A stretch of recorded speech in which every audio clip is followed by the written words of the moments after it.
Hey everybody, today is Monday, July 24th, 2023.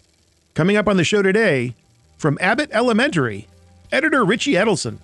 Quinta is one of the best creators / showrunners that I've worked with as far as in the Bay. I wish we could get her more often in there because she, not only does she know exactly what she wants and what she's looking for, but she also understands editing and she understands the process. And when you tell her, like, this is why this is better, this is why I feel like this cutting pattern works better, or this is why I would rather do it this way, she totally gets it. And editor Sarah Zeitlin. You know, I've been on other shows where I do get a lot of notes on a specific person noting themselves quite a bit, and that's not what she's here for. She's here for the story, the characters, the show. The one thing I did notice, though, on my first episode is she, like, bopped her head in a certain way, and I didn't put it in the cut, and her note was, like, find my head bop and put it in. And I was like, oh, okay, I need to notice everything. Yes, all that and a lot more in this edition of The Rough Cut.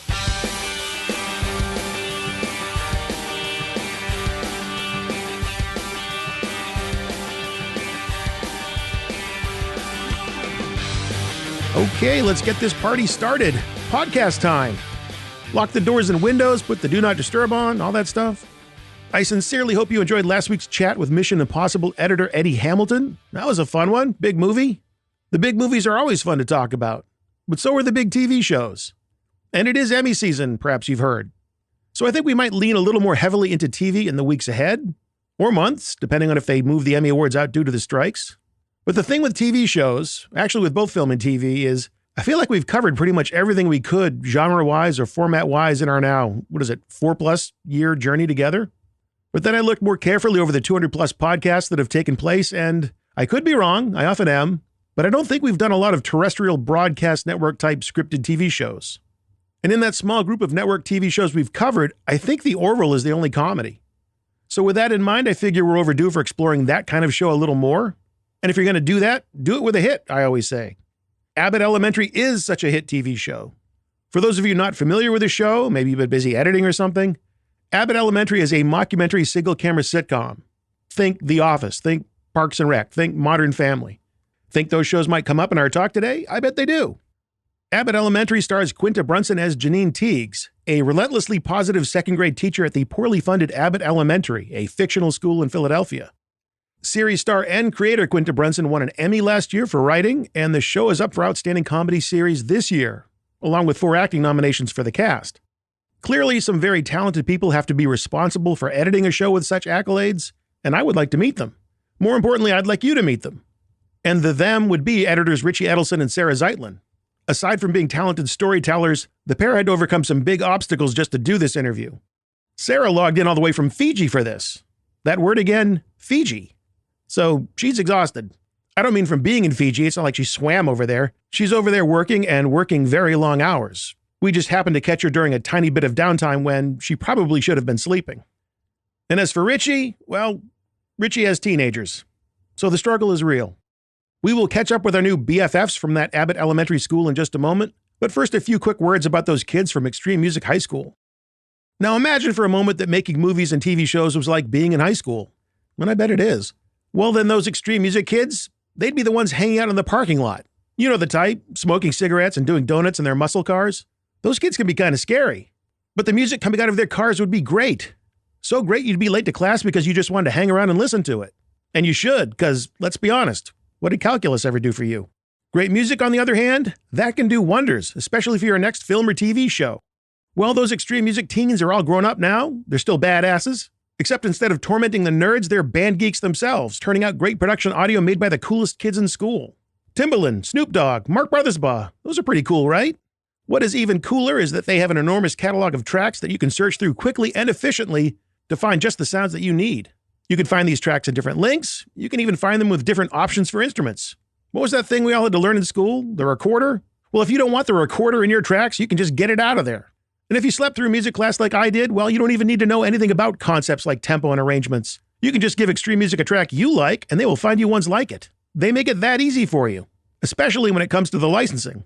You can do it right there on their website, or they have musical guidance counselors on hand to walk you through it. So the next time you need production audio for your production, graduate at the top of the class with our friends and Rough Cut sponsor, Extreme Music. Okay, kids, the bell has rung. Time to take our seats because we're about to get schooled by Abbott Elementary editors Richie Edelson and Sarah Zeitlin. Yeah. But that's life. Yeah. Well, it's funny. I've covered a lot of different types of shows and movies in the 4 years I've been doing this. Not a lot of network comedies. And so I think this is a great place to start, considering it's such a critically acclaimed show. Richie, you go back the longest with actually starting Abbott Elementary. Tell me about how you got on that show and just developing the pilot for the show. So I was brought in by my friend Randall Einhorn. He's the producing director on the show. He's an EP. He basically called me and said, I've got this, I'm going to do this pilot. And, have you heard of Quinta Brunson? And at the time I had not. And he was like, here, check out, sent me a bunch of her like web videos and the script. And I started watching the videos and they were really funny. And I thought the script was really just solid, especially you get a lot of pilot scripts and you can tell that they could be something, but this was already formed, it was there. And he was just like, Quinta is the real deal. Like she's got it. And so, I'd love for you to do this with me. And so I was, I was like, I'm all in after I read the script. And so I met with all of them. I met with Quinta and the 2 other EPs, Patrick Schumacher and Justin Halpern. And we really just all hit it off really well. And I came away from that meeting just being really like, this is a team that I would love to work with, And so, yeah, we did the pilot. We did it remotely. It was sort of in that weird phase of the pandemic where things were starting to like ease off, but still, should we go back in person? Should we do, whatever. So we wound up doing it remotely.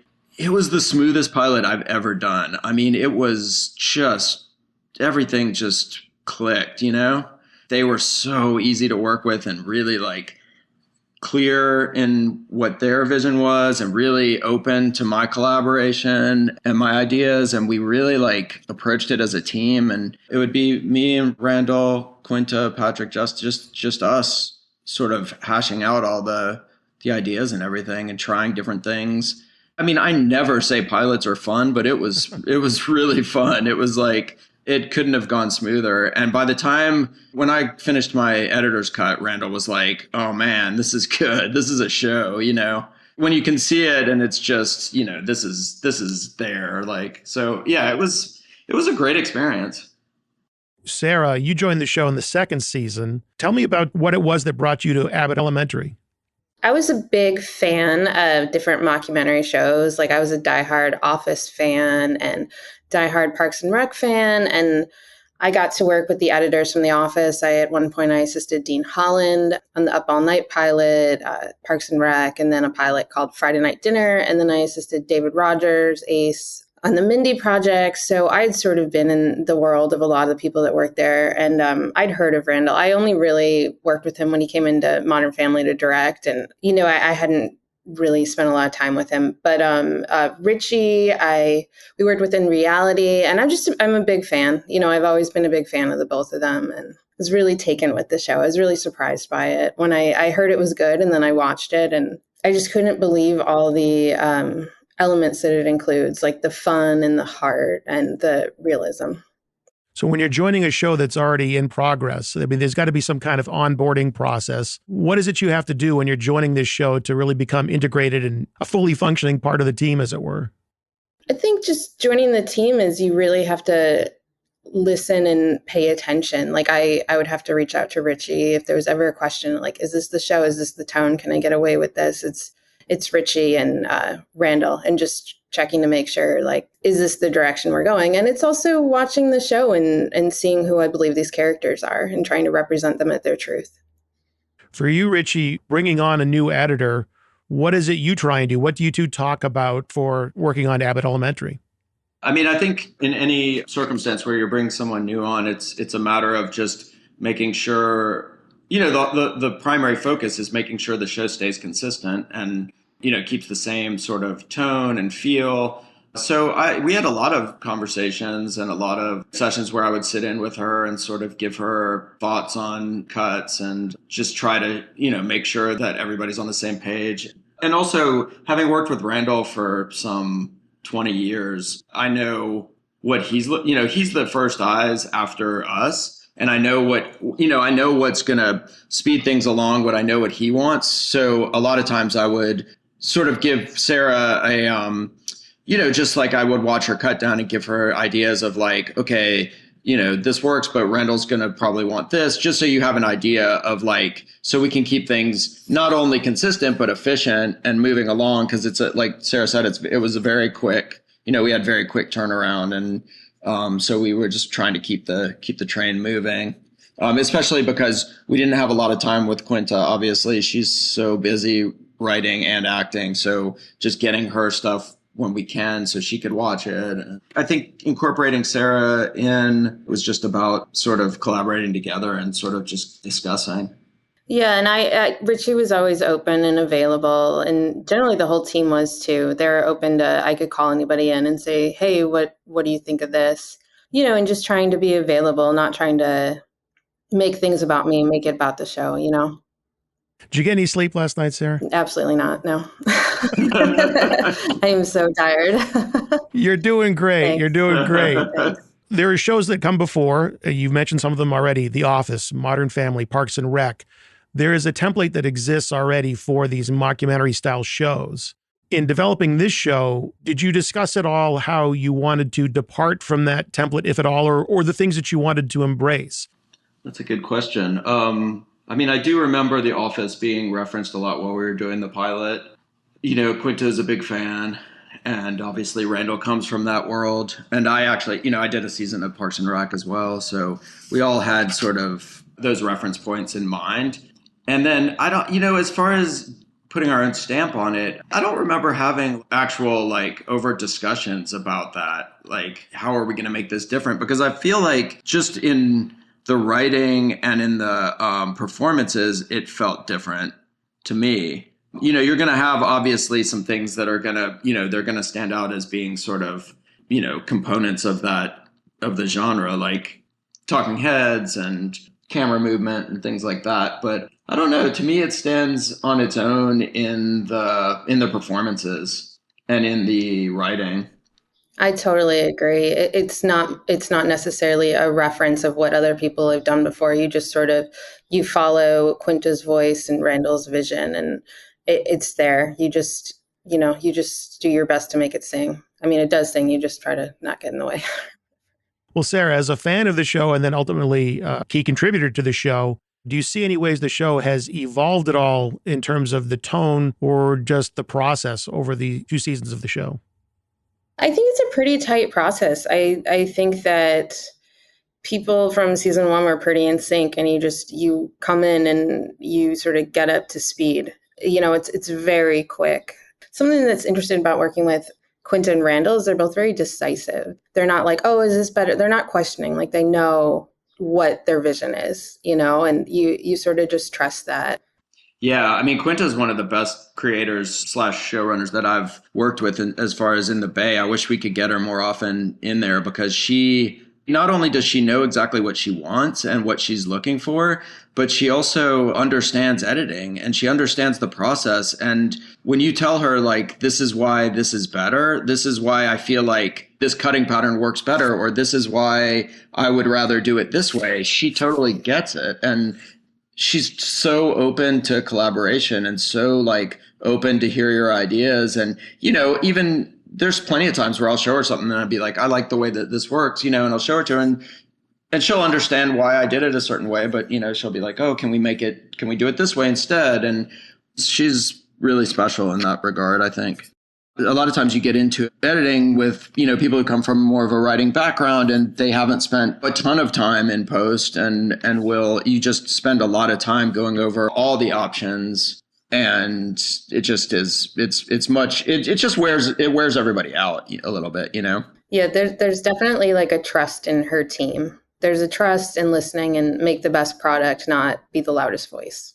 Well, how about the element of her actually being an actor in the show? Do you notice anything different in her commentary when she's in a scene or not in a scene? Does that element of her being an actor come into play at all in the kind of notes that she gives you? She's pretty good about looking at the show objectively. I don't really come up against anything where she's making decisions based, on anything except, she knows her performance and whether there's something different or better that she did or, things like that. But I don't feel like it shapes anything. No, not at all. I was actually surprised how little it shaped things.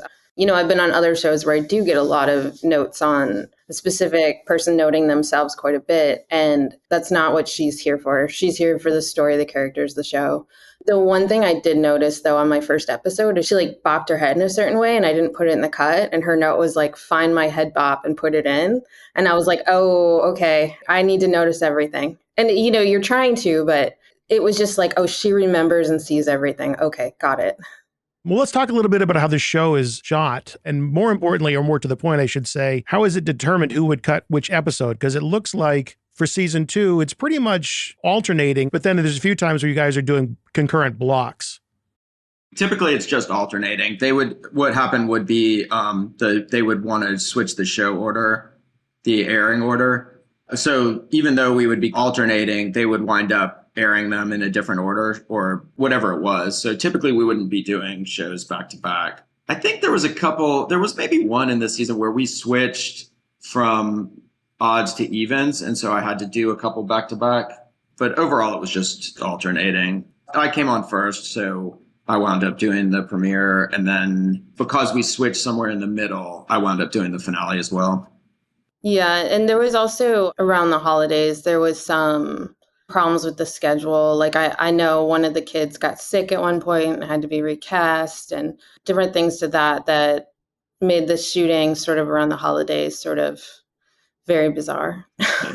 Do you ever work on more than one episode at a time, or is it very much locked off that now I'm doing this episode and once it's locked? Oh no, there's plenty of overlap. Yeah. You're working on your editor's cut of one thing while you're still doing notes on, the studio's giving you notes on another episode. And typically you have at least 2, sometimes 3 episodes that are open. And because, like I said, because it's hard to get sign off from Quinta, sometimes the episodes would stay open longer than that, so she could weigh in.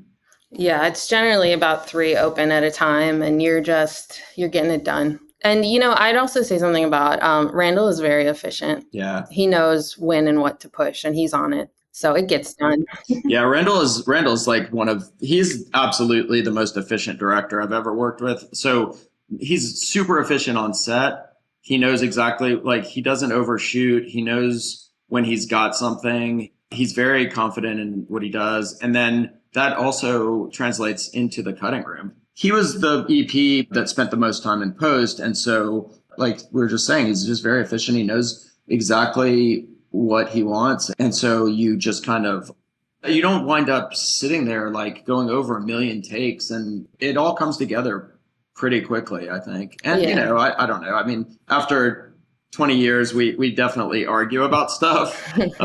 He and I tend to I'll dig my heels in and we'll want to drag other people in to, get on my side and stuff. So sometimes that will grind things down a little bit. But overall, I'd say it's a very smooth, efficient process. Yeah, absolutely. He's quick and he's sharp. Does he leave the door open for any kind of improv, considering that Quinta is a creator of the show and also acting in it? There's not a ton of improv, but if the joke is funnier, we go with the funnier joke. There's never really you have to stick to what this was. It's if this joke is funnier, this joke is funnier, and he's on board. Yeah. Like Sarah said, there's not a ton of improv, but there's a couple of people who are very good at improv. Like Zach, who plays Janine's ex-boyfriend, Tariq, he always drops funny stuff in. He will just come up with something and it cracks everybody up. So, a lot of times his stuff will end up in there. But most people, look, 9 times out of 10, improv is not going to be as funny as what was written. It's just the nature of it, the writers have spent time crafting this stuff. There are a few individuals who can just sometimes drop things out of the blue and it's okay, that is funny. That's got to stay in, Yeah, Quinta will do that. Quinta will give you all. Quinta is very good at that. And too. Then it's oh God, these are all great. Which one? She's very good, very quick. And then I think Patrick Schumacher is also on set doing alts too, giving them funny alts. Yes, for sure. Well, Sarah, you said that if the joke is funnier, then we're going with the funnier joke. On that note, there are times where comedy and character are sort of diametrically opposed. Like if you're always going for the funny, sometimes it's not so easy to develop the character. On a show like this, you really need to, at some point, really start walking down that road towards developing a little bit more drama. And I think that really pays off in an episode you did called Mom, which we can get to. But I'd just like to know about any sort of tone meetings. Do you talk about something like that? You know what? I actually, personally, in my opinion, I would disagree that comedy and character are averse to each other. I think that all the humor comes from the character and the truth. Like, we're relating. It's funny because it's true. This is how people are. I really, and that's part of why I like the mockumentary style too, even though Abbott is a little bit different. I really find that it comes from character. It's all about the developing and the humanity of it for me. And then, we have tone meetings and everybody's accessible. You can talk to anybody at any time. I mean, depending on availability, but everybody's got an open door. Everybody just sort of loves their job and loves being there and loves helping and loves making the show better. I think I know what you were saying, though, Matt. Are you saying that going for a joke, even if it crosses sort of a character's development? Yeah, I mean, I think there's sometimes when people just their natural instinct is they just keep reaching for that joke without ever really putting that thought in that Sarah was talking about. Right. I would say, though, that along with what Sarah was saying, I will say that for the most part, our cast is very tapped into their characters, and I don't think they do that a ton. There's a couple who sometimes will reach for stuff that doesn't really make sense. But for the most part, this cast really is in touch with their characters. And I think that when they do go for the funny moment, or if they, they don't reach out of their character to do it.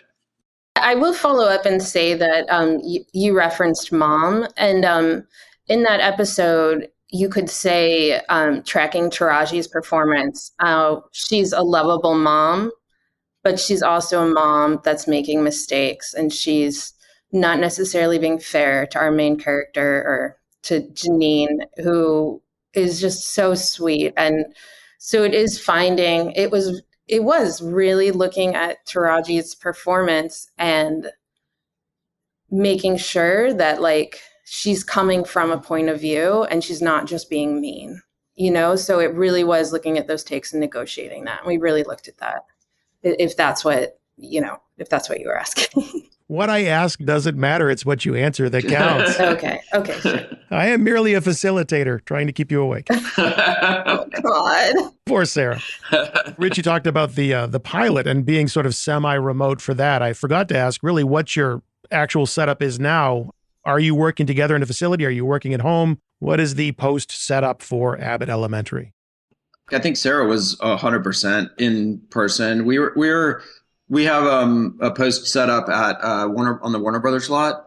Everybody's there pretty much every day. I was doing some remote. I was sometimes cutting dailies from home, and a lot of times I'll cut dailies from home sort of in the morning, and they go in the afternoon to like make sure I'm available for whatever comes up. But I'd say we're like 99% in person now. Yeah, and definitely also because of the speed of things. Randall will come in at lunch breaks. Quinta will come in at lunch breaks. You just want to be there and you want to be available when time opens up because everybody's doing so many things at once. There's an old saying, acting is reacting. In a show like this, so much of the story is in the reactions, whether it's for comedy or whether it's for an emotion. Do they put a lot of emphasis on different takes of looks? There's a mixture of things. There's some times where the director will give them, this would be a good time for you to look to camera. So there's certainly some coaching of performance. And then there's some people, Tyler, who plays Gregory, is very adept at like knowing when to like sort of punctuate things by looking to camera. Is that what you're specifically asking about, is the looks to camera? Yeah. And you use the exact word that I would use, which is punctuation. It sort of feels like these are beats or punctuation. Yeah. Are they always saying the same thing, or are there ways for them to say different things? Right. It seems like in general, it's you look to camera and it's like, can you believe what I just heard? Or can you believe this just happened kind of moment? Oh yeah. But there's Tyler's very good at those, like sort of like, can you believe this is going on? Especially, with like the principal Ava hitting on him, things like that. But Quinta's character, Janine, Quinta is so good at the like small looks when she's feeling like self-conscious or like slightly ashamed of doing something that she did or saying something she did, or she realizes that the camera's catching her in a very vulnerable moment. And so she's like,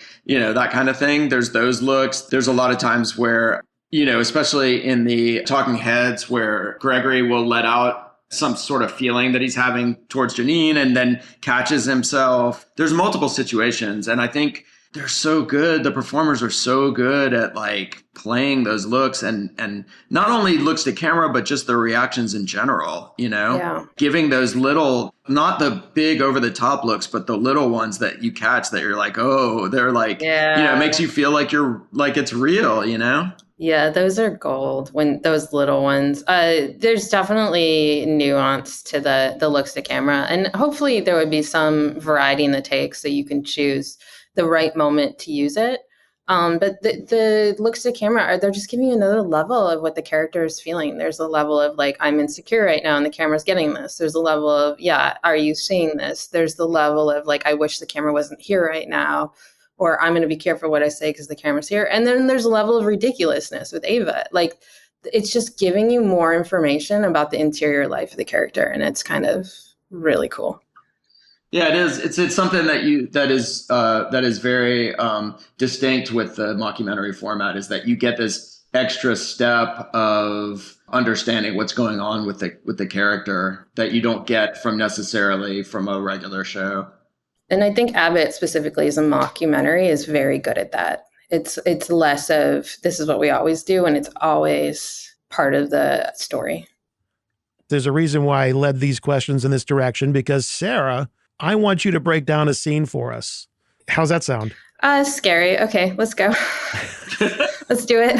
It'll be fine. It'll be fine because you edited it. So it's like, you got the scene. So how hard could it be? So the scene is in the episode Mom. And it's the scene where Barbara tells Vanetta, Taraji P. Henson's character, Janine's mother in the show. Janine's mother comes to see Janine because she needs money. And Barbara doesn't want Vanetta hitting up Janine for money. She's like, hey, listen, I'll pay the bill. And they're having this conversation in private, but they don't realize that Janine is actually watching this exchange. So she sees this happen, and you see Vanetta react to Janine before we're aware that Janine is there. Why is it important for you to have Vanetta clock that Janine is there before we get to see Janine first? I'm so glad you picked that scene. I call that my like Western standoff scene where the two people are doing the standoff. Vanetta sees her first because she's the most loose in that moment. She's the one that is being duplicitous, and she's getting seen for what she's trying to, she's trying to hide. She's trying to be like, oh, I have a job, I need a cell phone. But in that moment, it's her pride and her ego, and Janine gets to see it. She gets to see Vanetta in this really low light. That's true. And what doesn't happen there is we don't get one of those looks. You cut to commercial or cut to black, depending on how you're watching this. So nobody looks to camera in that scene. Nobody has that reaction moment. Why is that? It's too important. They care too much about what's happening at that moment to know that the cameras are there. They're so taken in this situation, the three of them. I mean, Janine's two moms. There's her real mom and there's her work mom. And there's the one that's looking out for her and the one that's taking advantage of her. And there's Janine just seeing what's happening. Even though she suspects it, she can't deny it anymore. And it's just a very heated moment where the cameras don't matter anymore. As you said, it's too important. They forget that there's a documentary going on. And that's the thing I think is really cool about Abbott Elementary, is the way you sort of play back and forth with awareness that there's a documentary going on, and then just those moments where that element is dropped. Yeah, it's about the realism of the character, 100%. You're always coming at it from a subjective point of view. You're never like the omnipresent narrator from another sort of sitcom. It's always what subjectively is this character going through in this moment. And they're really good. They're really true to that in the writing and on set. And you're always following the story. You're never manipulating it.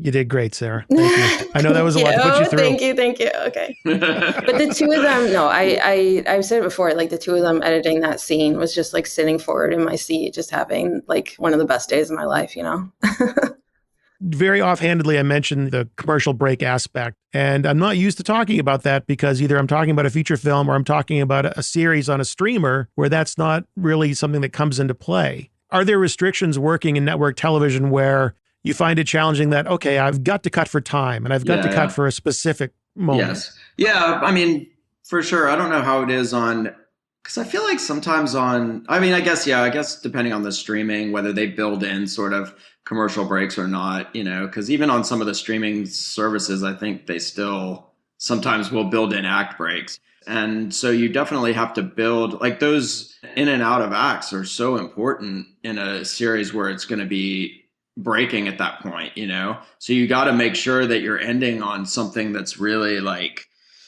it has to be some sort of powerful kind of piece that leaves you not hanging, but like builds the tension or you want it to end on something really funny or whatever. So there is the limitation of having to really make sure you build those act breaks. Cause sometimes in the writing, maybe the joke it's not landing hard enough to be like an act out, you know what I mean? And so you have to make sure and build that with reactions and in other shows, they might use music to do that, but we don't use music at all for the most part, unless it's diegetic. Oh, good point. So you don't have those things, those tools, all of the tools available that you normally would. So I think there's that. And I think there's also, with network TV, you have a very strict time limit, 21:30 or whatever, including everything. And so a lot of times you have to cut the extraneous jokes. So sometimes you lose, it's really a balancing act of making sure that you have, obviously story is most important, but you don't want to lose all of the comedies. But sometimes what happens is you lose those sort of extraneous funny moments that aren't working towards the story. Yeah, I would say it allows you to make the end of each act exciting. It really allows the end of each act to sort of pop and you're like, oh, I can't wait to come back. And, it's just one of those things about Abbott being a network show. It's supposed to be a show that parents can watch with their kids. And that's part of the beauty and the charm of it, is that it can be a network show. And I love what Richie said about not relying on music for the act out. You really have to make the moment pop. I would say that was the hardest part, is cutting things to 21:30, because you love so much of it, but it really streamlines. Okay, these are the important beats and these are the important jokes. You really have to choose the best, but it does suck because you're like, I love it all. Yeah. I will say the nice thing is that the writers deliver us scripts that aren't crazily overwritten, because I've worked on shows where your editor's cut will come in around 40 minutes. And then you've got to you have two shows in that one show and you have to lose half of it or something, and it's just so painful. Absolutely. I'm glad you brought up the sound. I have two questions about the sound. Mm-hmm. The first is the music. I mean, that choice of no needle drops, no real score, as it were. It's all just whatever's there is diegetic. Yep. What was the decision behind that? Why'd they go that route? That was 100%. I would say it's 100% Quinta, although everybody was behind it. Randall was particularly behind the decision as well. When I cut the pilot, my first cut, I used a tiny bit of music here and there just for transitions. And then once Quinta got on board, she was like, no music. I don't want any music at all. Because I think she said, if it's not diegetic, it just takes you out of the format, and it takes you out of feeling like the organic sort of, like you're watching something real. Once she made that decision, we were all on board. And then it was a matter of selling the studio and network on it, because obviously they put up a little bit of a fight. But no, Quinta knew that from the beginning, that she wanted it not to have any music. I mean, I've worked on a lot of shows that are wall-to-wall music. I've worked on something in between, but I kind of like the challenges that it adds to cutting, because you really have to find creative ways to keep things alive, because one thing that keeps our show alive, being taking place in the school, is all the kids' voices and all the just sort of walla that goes on in a school. But I had an episode, I think it was season 1, where it was an open house. It takes place at night or after school in the evening, and there's no kids, there's nothing. It's just, anytime you had dead space, it was like, how are we going to keep this alive?